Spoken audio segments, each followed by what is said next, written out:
resultant force on the boat being pulled. Add these together, I get 94.6, 13.7. So it's in 1, but just barely, because there's an X force of 300, almost 400, and a Y force of 13.7. Okay, so my actual vector.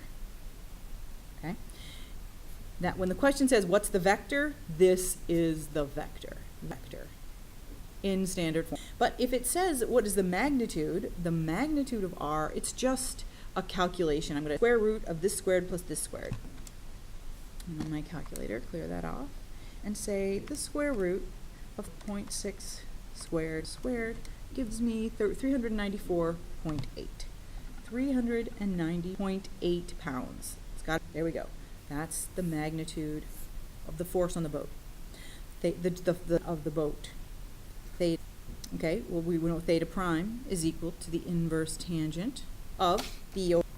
So, 19.7 divided by 394.6. I'm going to use positive values here. Theta prime is we'll call that 2 degrees. 1.98. I'm going to call that theta prime equals 2 degrees. Well, this is 1, positive, so theta prime equals theta. Theta is degrees. But you got to make sure you go through that step. And then last, I know this is a lot, if a ski is pulling from another direction and the boat is standing still, okay, we call this the equilibrium vector. Equilibrium vector.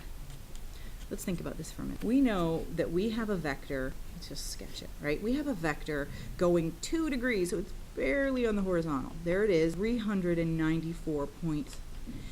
What do I need to keep this boat standing still? Well, I need an equal vector, right? So what it is.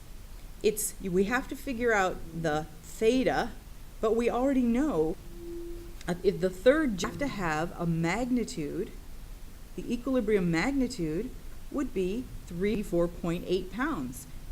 What would its theta be? All right, well, I know that this theta prime, in this case, theta prime will be 2 to distance from the horizontal. I know I'm in quadrant 3, so theta will equal 180 theta prime, which equals 182 degrees. Okay, and this is called the equilibrium vector. Ticking still, we go in an equal and opposite. Okay, that was a lot. Do your classwork, and when I get back,